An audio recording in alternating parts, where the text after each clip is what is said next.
política e educação. Hoje eu serei ainda mais prático e eu vou mostrar para você, pai, para você, mãe, para você, professor, professora, como a discussão política partidária mesmo, influencia na qualidade da educação lá dentro da escola do seu filho e da sua filha, seja essa escola uma escola pública ou uma escola privada. E eu sei que talvez essa temática nem fosse tão necessária, visto que a nossa educação de fato tem nos dado muito orgulho e proporcionado resultados assim fantásticos para a nossa sociedade.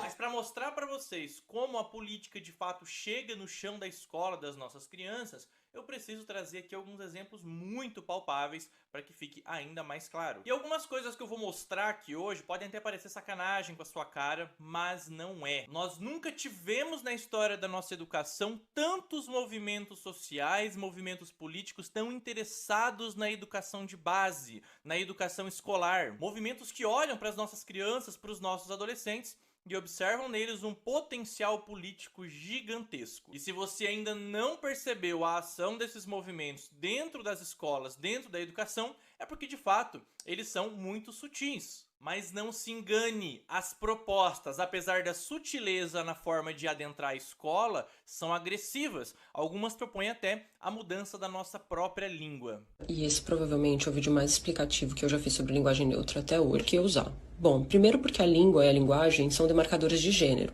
E o jeito que a gente vem usando o português hoje em dia é extremamente sexista. Ela e ele vai virar ele. Dela e dele vai virar dile. Aquela e aquele vai virar aquele. E eu sei que você deve estar pensando que, essa moda não vai pegar. Teu neto é o que chama hoje de dia. Mas que freguice bom, me deixa quieto. E é justamente com a sua falta de atenção, pai, mãe, professor, professora, que esses movimentos contam. Porque com um pouquinho mais de atenção, e eu vou repetir, um pouquinho mais de atenção, você vai entender e perceber os movimentos ao nosso redor e para onde eles estão caminhando. E lembram-se do que eu falei na aula anterior? Esses movimentos, eles vêm e trazem frases muito bonitinhas e alegam que essas propostas de mudança têm sim como objetivo uma mudança social positiva que vai sim beneficiar uma parte da população que precisa disso, que literalmente isso não tem nenhum malefício para nenhum de nós.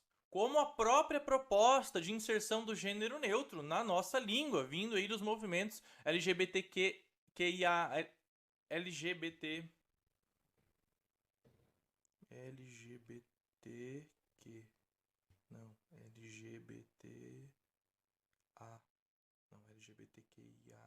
Essa proposta tem como justificativa a inclusão de pessoas que não se sentem hoje representadas dentro da nossa língua portuguesa. E é um fato que a nossa língua não só pode, como muda, e mudou muito ao longo de toda a nossa história. No entanto, essa mudança dificilmente ela acontece por meio da imposição de alguns grupos sociais. Essas mudanças tendem a acontecer mais no dia a dia e são incorporadas pela sociedade ao longo da história. E esse é só um dos exemplos que eu poderia dar aqui para vocês agora. Então eles querem que a gente fale sobre gênero, sobre sexualidade, que a gente inclua a linguagem neutra dentro da escola, corrompendo toda a estrutura da nossa língua portuguesa. Tem que falar de banheiro unissex, falar sobre a prevenção do uso de drogas ou sobre o uso de drogas. O exercício de matemática pedia para calcular a quantidade de cocaína em pininhos de plástico. A tarefa de casa foi passada nesse mês para a turma do 8º ano da Escola Municipal Padre Elígio Silvestre. Tem que falar sobre sexo seguro, sobre prevenção de doenças sexualmente transmissíveis. Eu vou fazer a demonstração para vocês e vocês vão fazer com as carinhas na casa de vocês, no hotel e etc.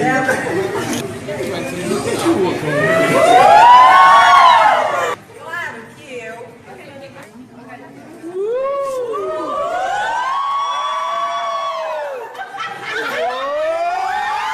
O professor tem que falar do dia do índio, do dia da terra, do dia da água, do dia da árvore, do dia da consciência negra, branca, amarela, azul, do anão. Eu acho que tem dia do anão. Eu acho que tem, né? Dia do anão tem? 25/10, Dia Nacional de Combate ao Preconceito contra as Pessoas com Nanismo. Olha que importante. O Dia da Consciência Ambiental. Isso sem falar em outros absurdos que a gente observa por aí no dia a dia da educação brasileira. Um professor de um colégio estadual de Salvador foi afastado hoje das atividades pela Secretaria de Educação. Ele é acusado de obrigar os alunos a se beijarem para ganhar pontos extras. O professor falou que incentivou a gente se beijar, menina com menina, menino com menino e menino com menina. E você pode me chamar de tudo quanto é nome aí, terminado com istas e tudo mais, mas isso não muda o fato de que não é possível pegar todas as demandas sociais de todos os grupos existentes e incluir dentro da escola para que ela resolva isso. Porque hoje a escola já não dá conta do básico, que é ensinar os seus alunos. Mais de 60% dos alunos chegam ao terceiro ano do ensino fundamental sem saber ler, sem saber escrever. Os nossos alunos estão saindo do ensino médio sem saber diferenciar fatos de opiniões. Os nossos alunos estão saindo do ensino médio sem conhecimento mínimo de leitura, interpretação e habilidades matemáticas. Então, mais uma vez, por mais que um ou outro tema desse tenha muito sentido para um determinado grupo, não há cabimento colocar tudo isso dentro da escola. Aliás, para algumas dessas temáticas e para alguns desses grupos sociais, não há o menor problema em substituir matemática, língua portuguesa, história e geografia por uma necessidade ideológica da parte deles. Se eu mando um desse tomar no cu, a violência é minha. O que é isso, porra? Isso é total inversão da realidade. O interesse é político e, no final das contas, literalmente eleitoral. Agora, eu vou contar um segredinho aqui pra vocês. Sabe como geralmente alguns grupos justificam a inserção dessas temáticas, desses aspectos mais ideológicos dentro da escola? Eles chamam isso de formar um indivíduo crítico, reflexivo, questionador da própria realidade, um indivíduo empático. E sabe quem propõe isso? Mas você continua aí acreditando que não, que aspectos filosóficos, ideológicos, marxistas, freirianos não entram dentro da escola, em especial na escola de educação infantil, em especial na etapa da alfabetização. Paulo Freire nem tem um método para a alfabetização, mas todas essas demandas sociais são incluídas dentro da escola, em todas essas faixas etárias, de maneira muito sutil, de maneira muito imperceptível. E a ideia é justamente essa, que você não perceba. E por onde mais a visão freiriana entra dentro da escola, a visão freiriana, a visão marxista, essa visão mais ideológica de mundo, ela está presente nos principais documentos da educação nacional, na Base Nacional Comum Curricular, nas diretrizes, nos referenciais. Os principais e mais antigos documentos da nossa educação têm por base esses autores. Os pensadores, os intelectuais universitários que escrevem esses documentos têm no seu currículo Lattes ao menos 3, 4, 5 obras referenciadas na visão de Paulo Freire. E com um simples Google você consegue confirmar todas essas informações. E é nesse ponto que eu chamo a sua atenção também para entender que não é a maioria dos professores, dos profissionais de educação que estão lá dentro das escolas que tem essa percepção de mundo, essa visão de mundo, ou que sequer concordam com isso. Tudo isso que nós estamos vendo aqui geralmente é inserido dentro do sistema educacional por meio de sindicato de professores que facilitam a entrada desses movimentos sociais. Ou seja, é sempre uma visão progressista que leva isso para dentro da escola, se é que a gente pode chamar isso de progressista. Ah, então você está querendo dizer que tudo isso é culpa da esquerda? Você já viu algum sindicato de professores conservador? Então, infelizmente, nós temos pequenos grupos que acabam tomando todas as decisões e levando para dentro da escola todas essas demandas sociais e outras mais. E eu sei que você, professor, professora, pai, mãe, você que realmente é preocupado com a qualidade da educação, da alfabetização do nosso país, preferia levar um tapa na cara ou ter que lidar com esse tipo de informação, com esse tipo de situação. Oh, wow! Mas essa é a nossa realidade, a gente tem que estar ciente dela para poder tomar a melhor decisão possível. Então, se ainda não ficou claro para você, eu vou ser bem direto. Quem manda e define a qualidade da educação do nosso país e os rumos que ela vai tomar são os políticos que ocupam o poder de tempos em tempos. Um grande exemplo isso, relacionando com algo que eu falo muito, que é a alfabetização. Dentro de cada município do nosso país, dentro de cada cidade, nós temos as prefeituras, nós temos as secretarias de educação, que definem como o processo de alfabetização vai ocorrer na prática, lá dentro das escolas públicas e particulares. E as secretarias de educação, por exemplo, são ocupadas por cargos políticos. São pessoas de confiança indicadas por cada prefeito eleito que determinam a qualidade, o método de alfabetização, a forma como a educação vai ser organizada lá no processo de alfabetização na sua cidade. E esse secretário de educação educação, essa secretária de educação, não necessariamente é um professor, um educador, uma pessoa que, enfim, tem total domínio de todas as áreas. Pode ser um advogado, um engenheiro, um médico,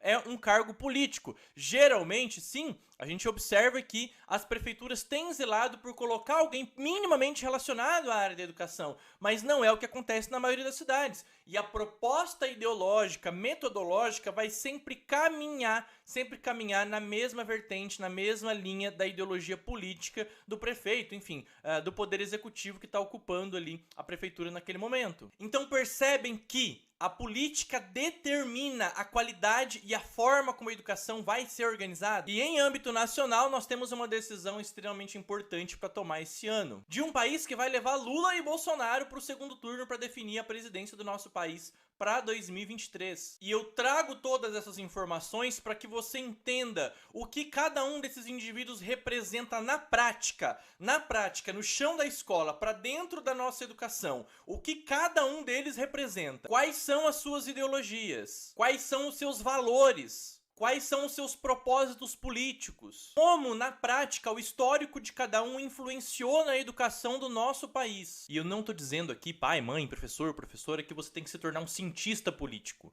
Eu quero que você entenda, que você pense quais são os seus valores, quais são os seus princípios. Tome a sua decisão entendendo que a política é literalmente a arte do possível. E dentro do possível, para onde cada um desses representantes tende a levar a nossa educação. Para que isso fique muito claro para você, você precisa se perguntar: quais são os meus valores? Que valores você preserva acima de tudo? Quais valores para você são inegociáveis? Isso é claro na sua vida? Na educação que você dá para os seus filhos, para os seus alunos? Isso tá claro. No teu posicionamento, na tua prática, no teu dia a dia, nas suas ações. Quais são os seus valores? Você tem valores? Ou você relativiza tudo? Para você tudo depende, pode ser que sim, pode ser que não, porque se esse for o seu caso, provavelmente você vai ter muita dificuldade de entender quando uma perspectiva totalmente destrutiva pode estar se aproximando dos seus filhos e dos seus alunos. E é disso que nós vamos falar no nosso último vídeo aqui dessa série que eu preparei para vocês, sobre valores. Você tem valores? Quais são os seus valores? Quais são os valores basilares para uma sociedade, para uma família, para um cidadão que se entende como conservador e quer e deseja preservar esses princípios acima de tudo? Como entender um pouquinho mais esse jogo político e não permitir que os seus valores sejam corrompidos, ora por partido A, ora por partido B, preservando assim aquilo que há de mais precioso na sua vida, pai, mãe, na sua vida, professor, professora. Te aguardo no nosso último vídeo para a gente finalizar essa discussão sobre política, educação e valores.